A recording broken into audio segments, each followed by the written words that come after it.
Olá, meus queridos alunos, minhas queridas alunas. Nessa aula a gente vai começar a estudar um dos temas que são um dos temas que é de grande importância, não é? Não só no estudo do processo civil, mas principalmente no dia a dia forense. Porque a gente trabalha, como eu já venho batendo nessa tecla há algum tempo, a gente está trabalhando com um judiciário que está sobrecarregado, né, que não está dando conta de responder. Então é natural que os processos eles demorem muito tempo para ter uma resposta definitiva, uma resposta que não vai mais poder ser modificada por meio de recurso. Então a gente tem um procedimento que é bastante burocrático, já faz com que o processo em primeiro grau ele seja bem moroso. A própria criação dos juizados especiais, que a gente tinha ali como o Constituinte tinha, né, como uma esperança de você, em determinados tipos de conflitos menos complexos, ter uma resposta mais célere, o juizado especial já está tão carregado que às vezes você encontra ações que correm no juizado especial que são sentenciadas após uma ação que incorre perante uma vara cível na justiça comum. Então, essa situação, principalmente relacionada com a demora na prestação jurisdicional, faz com que a parte que está litigando, ou as partes que estão litigando, elas muitas vezes elas precisem, logo em que a ação começa a se desenvolver, em que o processo começa a se desenrolar, elas precisam de um provimento jurisdicional, de uma decisão judicial que tenha por finalidade proteger o objeto do conflito, proteger contra o risco do tempo, né? O risco do perecimento. Então, muitas vezes você tem lá o objeto, o direito ou um bem correndo risco de perecimento em razão da demora. E essa demora não é culpa das partes, essa demora é culpa do judiciário. Então, é natural que a gente possa se dirigir ao Poder Judiciário e dizer, ó, seu juiz, enquanto o processo está aí correndo, para evitar o perecimento do direito, eu preciso que o senhor dê uma decisão no seguinte sentido, né? E aí aqui eu já estou meio que ensaiando o que seria uma decisão de natureza cautelar, por exemplo.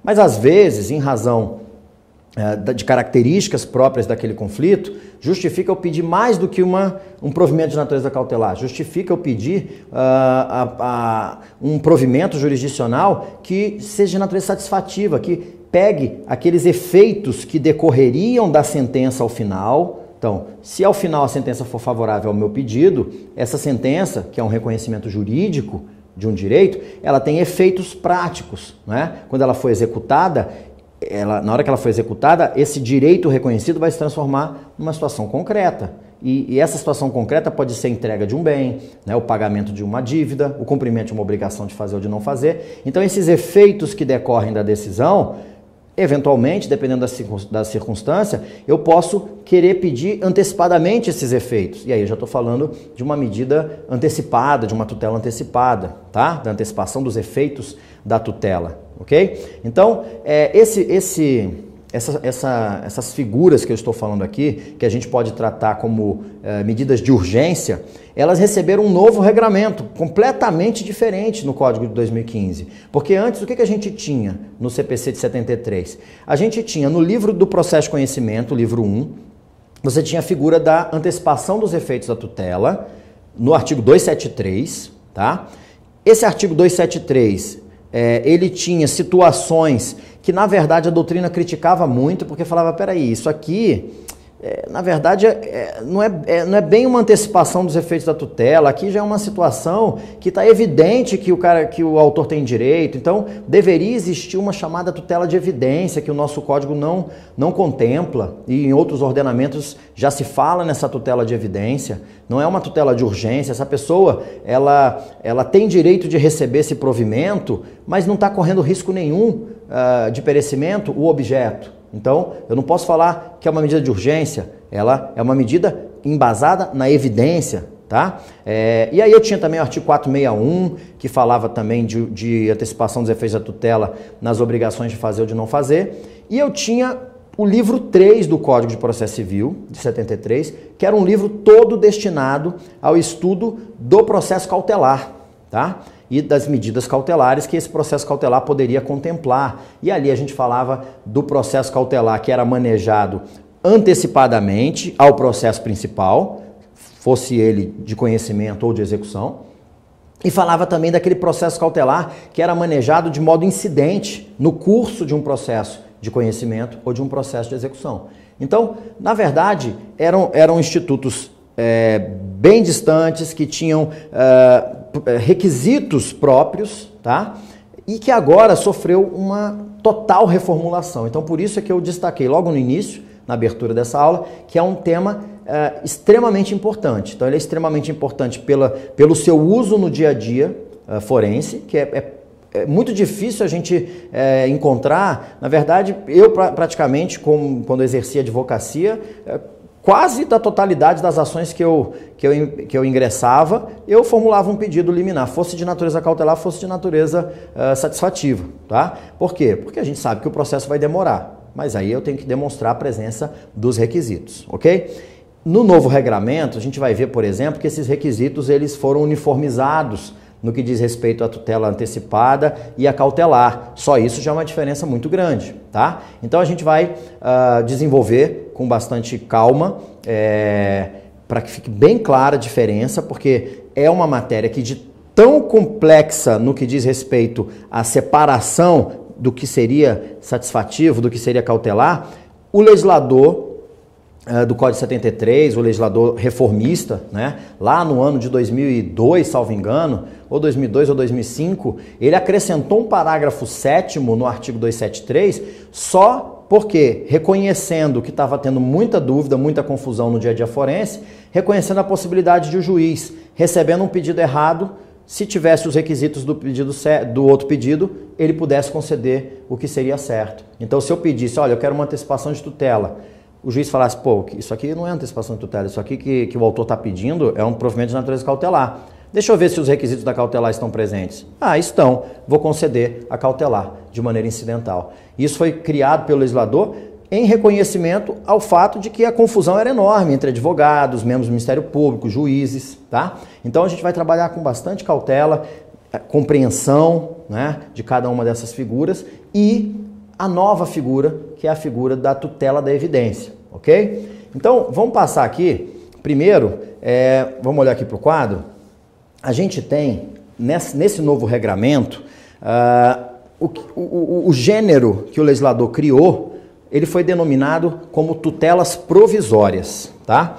Então, tutelas provisórias. E ele criou esse gênero, tutelas provisórias, e a partir do momento em que define como um gênero, ele traça disposições gerais das tutelas provisórias. Tranquilo? Primeira coisa que a gente tem que entender, o que significa dizer que uma tutela é provisória?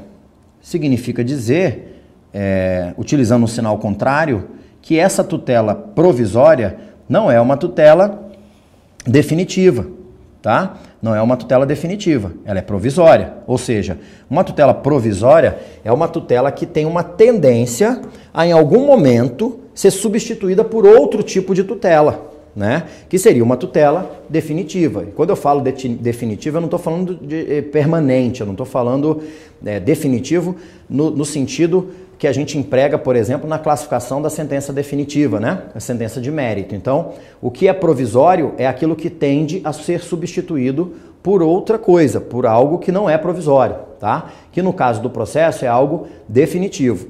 Eu não vou substituir a tutela provisória por algo eterno, por algo que a gente só vai vislumbrar após a coisa julgada, após o trânsito em julgado de uma decisão definitiva. Ela tem uma tendência a ser substituída por outra tutela, que seria uma tutela de mérito, ok? E aí, quando a gente olha para essas disposições gerais, primeira coisa que a gente tem que destacar aqui é o seguinte, é que a eficácia das tutelas provisórias, ela permanece durante toda a pendência do processo, tá? A não ser que venha uma decisão em contrário. Então, se houve a concessão de uma tutela provisória, o processo continua, tá? Então, durante o curso do processo, essa tutela provisória, ela permanece, tá? Até que você tenha a substituição dessa tutela provisória por uma outra medida judicial, que pode ser a tutela definitiva ou pode ser uma outra decisão que revogou ou até modificou essa tutela provisória originariamente concedida, tá? E aí o Código também assegura, já que é uma tutela provisória, e para que eu possa ter a concessão de tutelas provisórias, eu preciso demonstrar a presença dos requisitos. Na verdade, se esses requisitos eles desaparecem em algum momento do curso do processo, é óbvio que essa tutela provisória tem que ser revogada ou, eventualmente, modificada, tá? Então, ela pode ser revogada ou modificada a qualquer tempo, e eu também poderia acrescentar aqui que ela pode ser concedida a qualquer tempo. E uma tutela provisória pode ser concedida, inclusive, na sentença. Inclusive na sentença. Mais para frente a gente fala mais disso, tá? Aqui ficou parecendo um acento. É só um ponto. Outra coisa, no que diz respeito ao pagamento de custas, quando a gente trabalhava, por exemplo, com o processo cautelar, Código 73, livro 3, processo cautelar. Era um processo. Se era um processo, tinha petição inicial, tinha recolhimento de custas, tá? Tinha citação. Então eu estava aqui com o meu processo principal, meu processo de conhecimento. Então está aqui o processo de conhecimento. Tentando chegar numa sentença. Aí a petição inicial, aí aqui a contestação, aí o juiz marcou aqui a audiência preliminar. Aí, no curso do processo, na verdade eu tinha duas opções, né, eu até comentei no início da aula. Eu tinha a opção de, tendo uma urgência que não me permitia sequer o ajuizamento da ação, eu pegava esse processo cautelar e eu podia manejar esse processo cautelar de maneira preparatória. Então eu entrava aqui com a petição inicial do processo cautelar,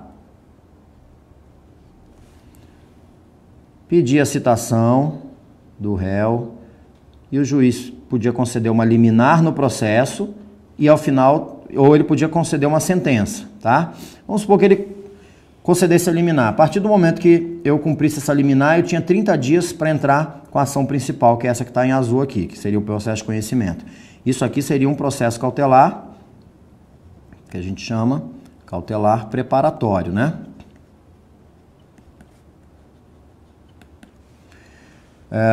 Eu tinha que indicar qual era a ação que eu iria propor, caso deferida a medida, e uma vez efetivada a medida, eu tinha 30 dias para fazer isso. Agora, esse processo cautelar também poderia ser utilizado no curso do processo. Vamos supor que eu entrei com uma ação de cobrança aqui, e aí o réu, uma vez citado, ele começa a alienar todo o patrimônio dele. Eu falo, senhor juiz, até chegar no final do processo, esse réu não tem mais patrimônio. Eu preciso de uma medida cautelar aqui de arresto para bloquear patrimônio. Então, eu podia atravessar um processo cautelar aqui,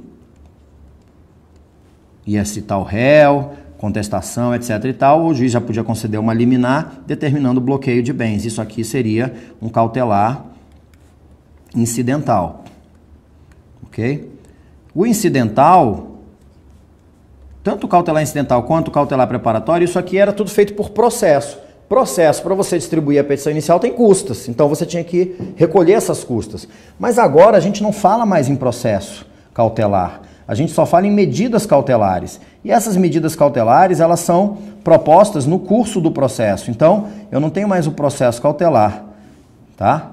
Então, eu tiro o processo. Isso é apenas um pedido, uma petição que eu atravesso nos autos ali, no caso do incidental. Então, eu não vou recolher custas. Então, em caráter incidental, qualquer tutela provisória independe do pagamento de custas, tá?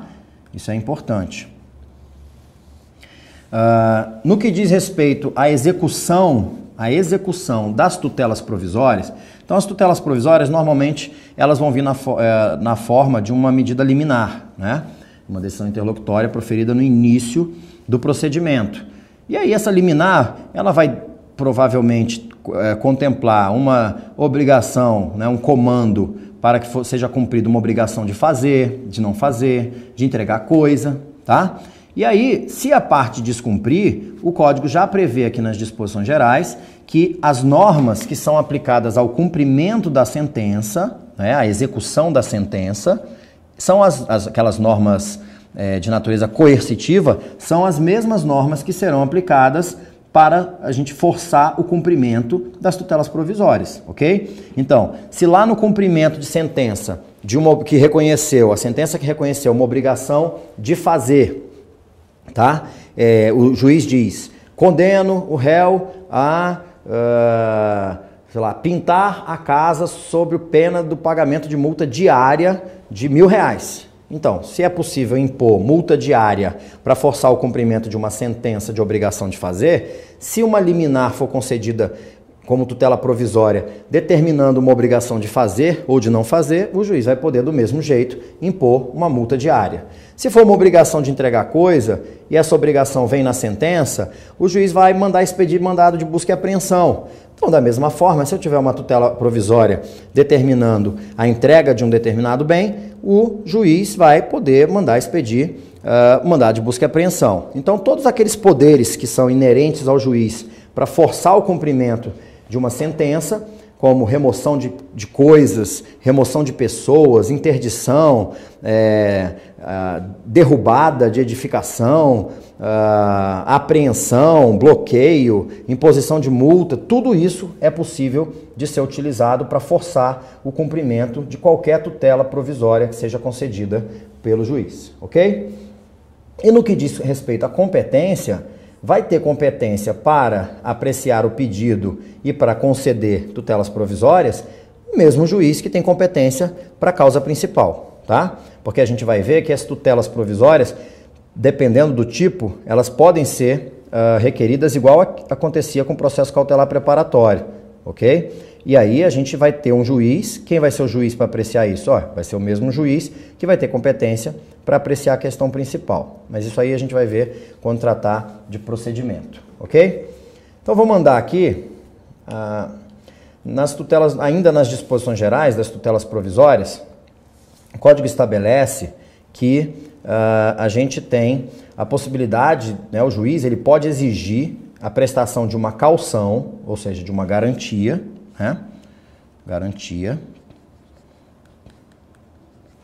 para ressarcir os danos que a outra parte possa vir a sofrer, tá?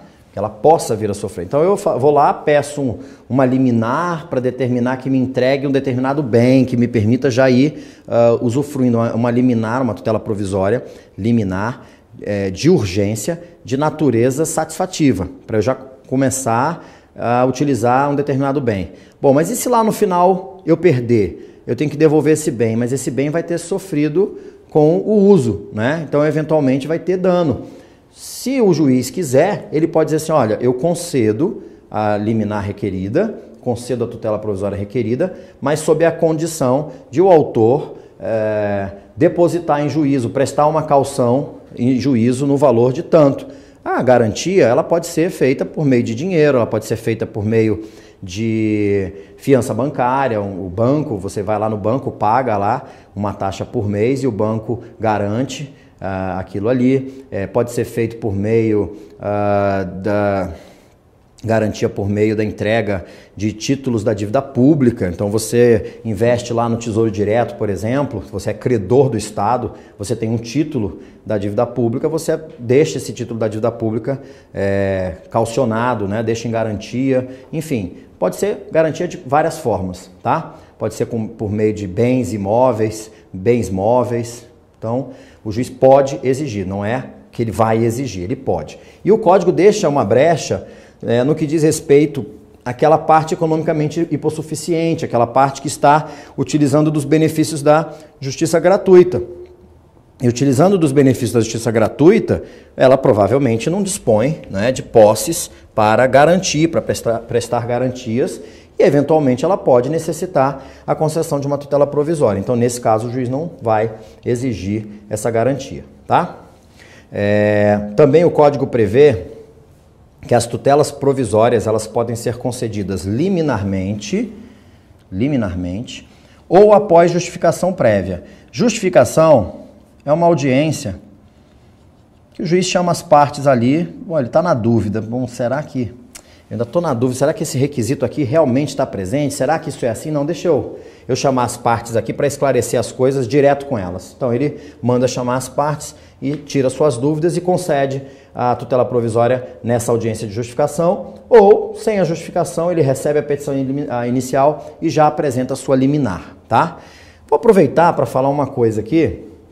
Eu, durante 15 anos dando aula de processo, não teve uma turma sequer que eu não entrasse para começar a dar aula de processo cautelar, ou de antecipação dos efeitos da tutela, ou agora de tutelas provisórias, em que não aparecesse alguém me perguntando a diferença entre uma liminar e uma cautelar. Então, olha para mim aqui. Aliás, eu digo até para vocês o seguinte, eu já lecionei em uma turma de especialização, de pós-graduação, de processo civil, que foi firmada entre um convênio entre uma das faculdades que eu dou aula e o Superior Tribunal de Justiça para capacitação de assessores do Superior Tribunal de Justiça.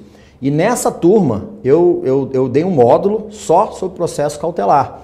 E durante as discussões eu percebi que alguns assessores e percebi também que até mesmo alguns ministros muitas vezes se valem de modo equivocado dessas expressões. E aí eu tive, por exemplo, aluno que falou, nossa, professor, pior que lá no gabinete a gente só dá a decisão assim. E aí ele trouxe acórdãos e aí você lendo falava, vixe, mas isso aqui tá uma confusão só. Então, primeira coisa que eu tenho que entender, para deixar claro, é o seguinte, se alguém pergunta para vocês qual é a diferença entre uma liminar e uma cautelar, na verdade a pessoa está fazendo a mesma pergunta que alguém que chega para você e pergunta assim, qual que é a diferença entre uma maçã e uma fruta?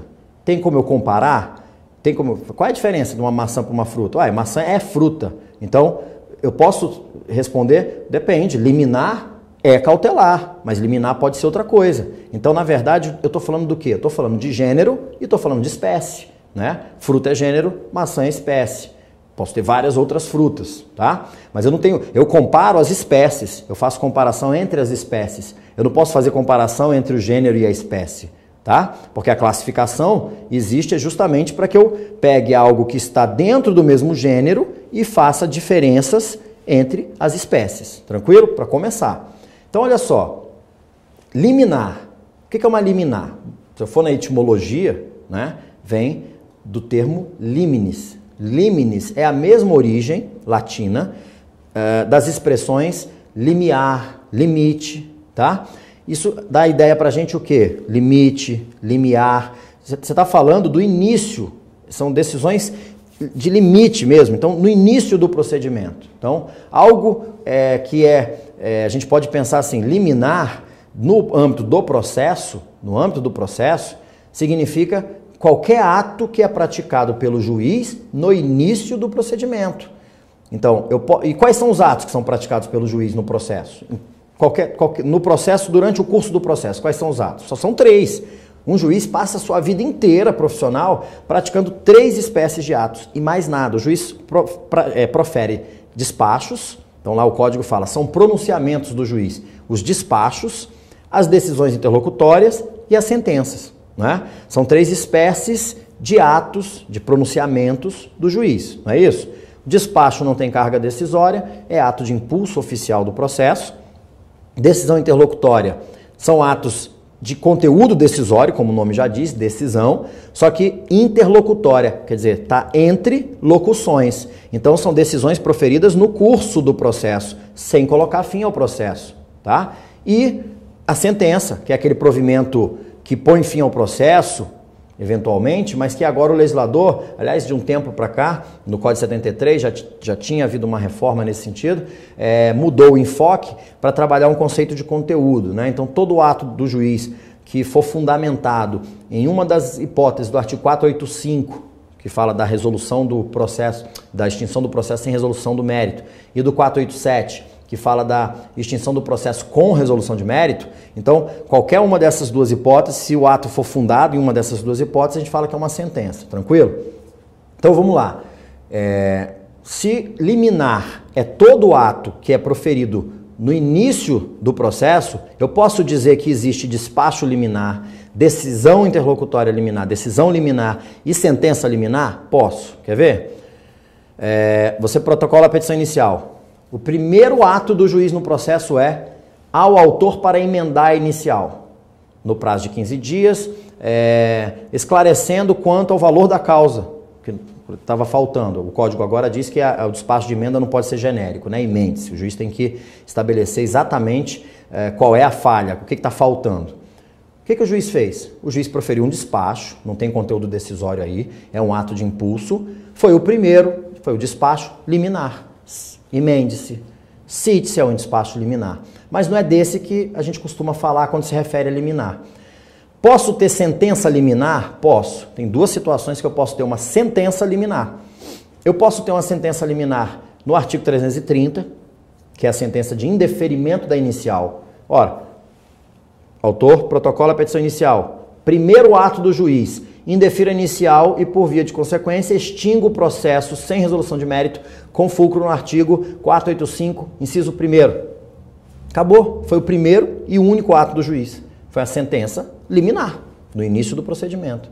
Tá? Tem outra? Tem. O novo código traz uma nova sentença liminar, que ele inclusive usa o termo liminar, que está no artigo 331, salvo engano, que fala do julgamento de improcedência liminar do pedido.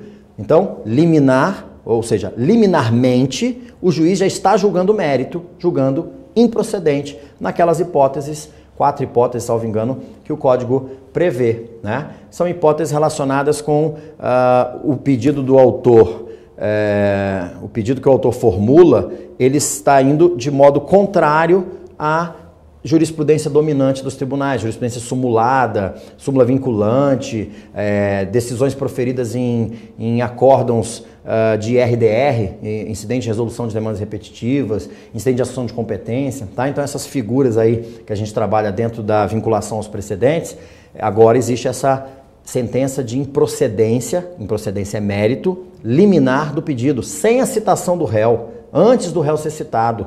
Até é um erro muito comum no dia a dia forense, é você pedir uma liminar, o juiz dizer assim, deixarei para apreciar o pedido liminar após a citação e manifestação do réu.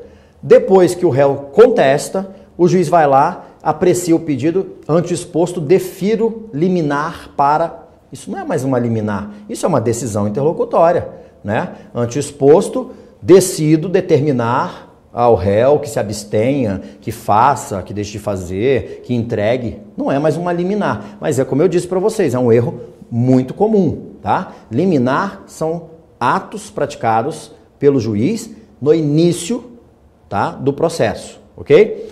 Podem ser despachos liminares, decisões interlocutórias liminares, decisões liminares ou sentenças liminares. Beleza. Mas e essa liminar que a gente costuma colocar na inicial? Vem propor a ação de reparação de danos com pedido liminar. Vem propor a ação de não sei o que com pedido liminar. Ah, isso que você está pedindo pode até ser uma sentença liminar, mas, quer dizer, a sentença liminar, ela é sempre contra você. Então, você vai pedir contra você uma sentença? Não. Então, esse pedido liminar não caberia, o juiz poderia proferir uma sentença liminar diante do que você pediu. Você pede uma liminar para que o juiz determine ao réu algo e o juiz recebe a sua inicial, mas nem cita o réu. Já profere uma sentença liminar de improcedência do seu pedido, tá? Então, aquele pedido liminar seu ficou até prejudicado.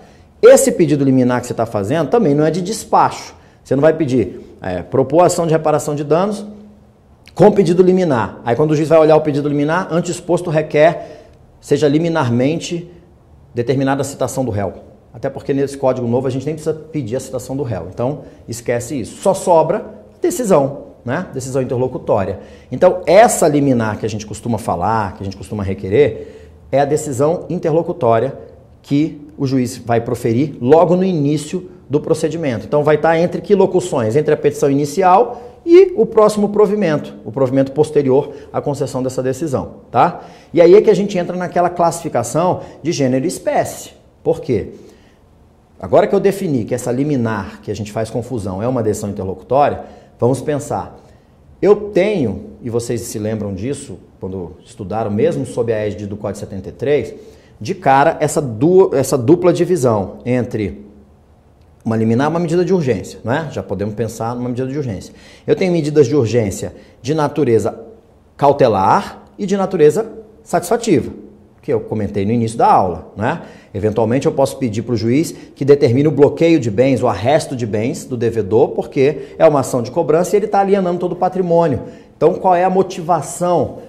A urgência vai estar principalmente no perigo da demora, né? Olha, juiz, se demorar muito o processo e o cara continuar alienando o patrimônio, quando chegar ao final do processo, o senhor reconhece o meu direito, não vai servir para nada, a decisão do senhor não vai valer para nada, o Estado vai sair desmoralizado.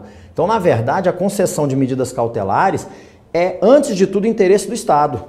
Antes de tudo, interesse do Estado e não da parte, porque é uma forma de assegurar a eficácia da decisão futura, da decisão final, da decisão de mérito, né?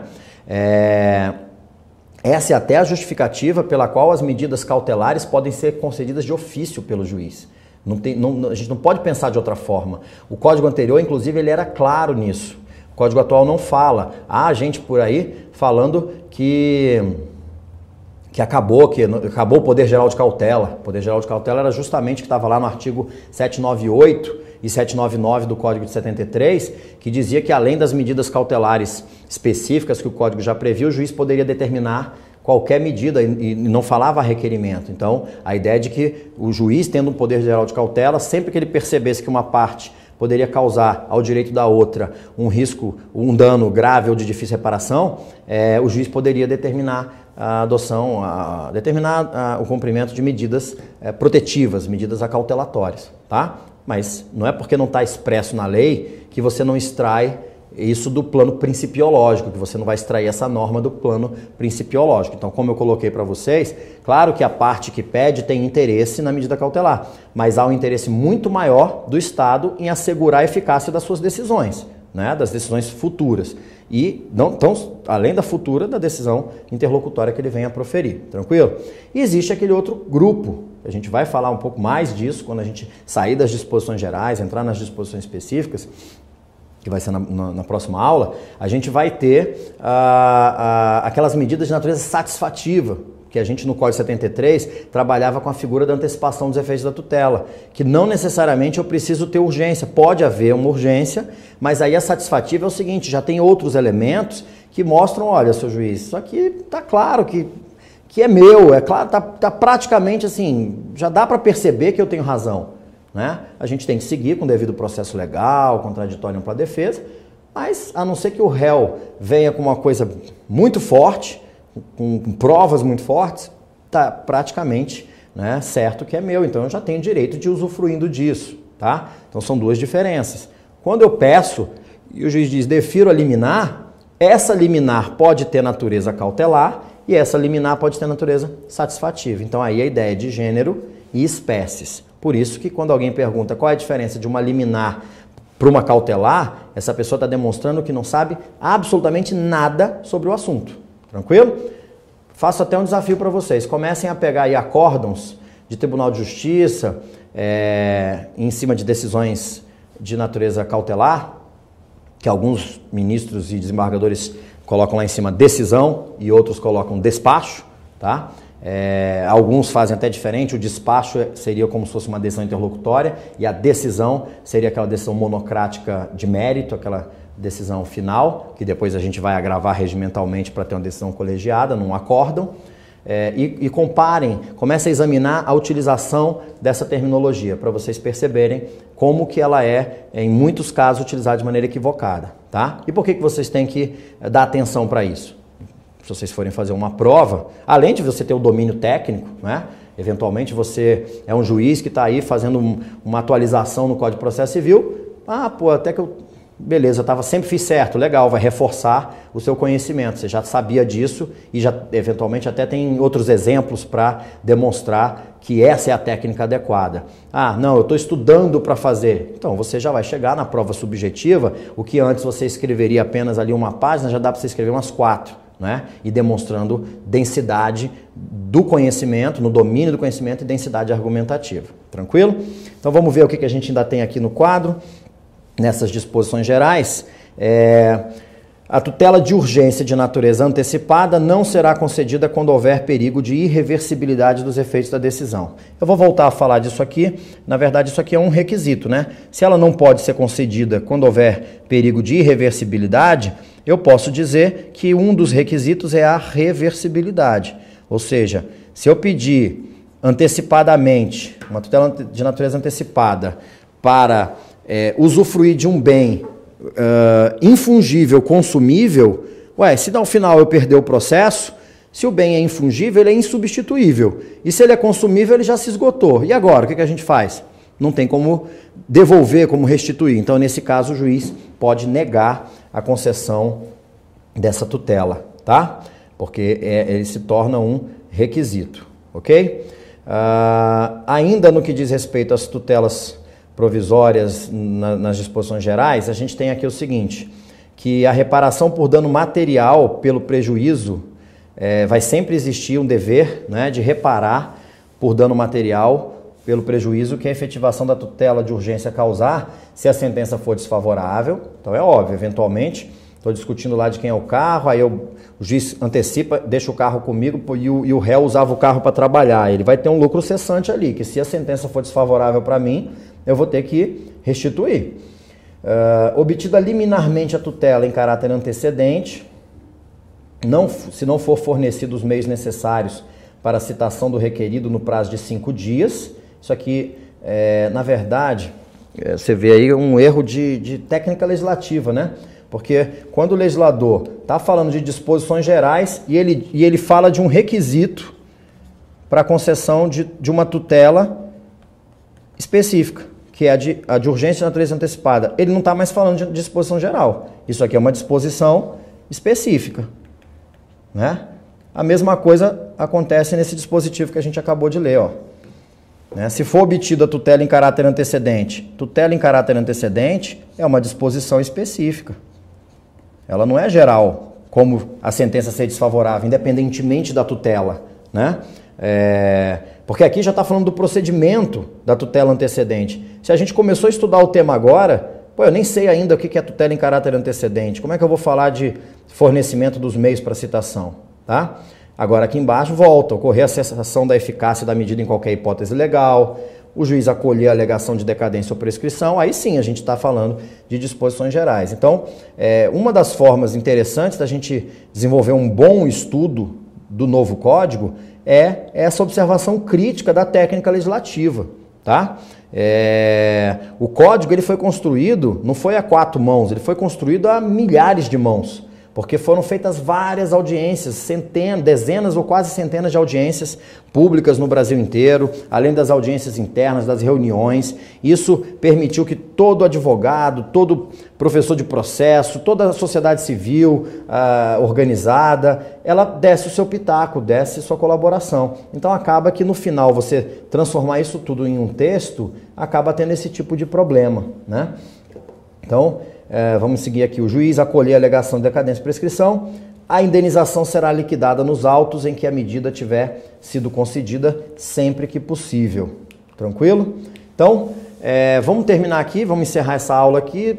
Trabalhamos aí essas disposições gerais, com essa crítica agora a 2 tópicos, né, que seriam, na verdade, disposições específicas, constantes da seção que fala das disposições gerais. E aí, na próxima aula, a gente começa a trabalhar as disposições específicas, tá? A respeito dessas tutelas provisórias. A gente se encontra daqui a pouco.